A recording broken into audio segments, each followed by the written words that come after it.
వేల మండల కేంద్రంలో ఈ నెల 7 నుండి పత్తి కొనుగోలు ప్రారంభం కానుంది. ఈ మేరకు sub market yard secretary Madhukar Kamble ఒక ప్రకటనలో వెల్లడించారు. రైతులు మంచి నాణ్యమైన తేమ లేకుండా పత్తిని మార్కెట్ యార్డుకి తీసుకువచ్చి మద్దతు ధరను పొందాలని సూచించారు.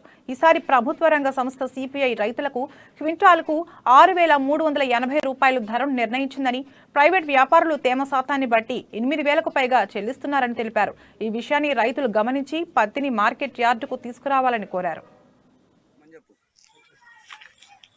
సోమవారం రోజు అంటే 7 తారీఖు నాడు ప్రైవేట్ పత్తి కొనుగోలు నడుస్తున్నది.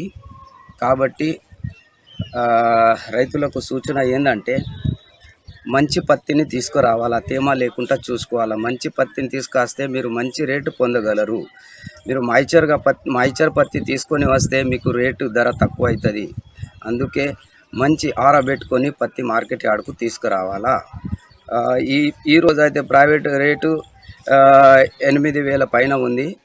మళ్ళీ గవర్నమెంట్ సిసిఐ రేట్ అంటే 63.80 6,380 రూపాయలు.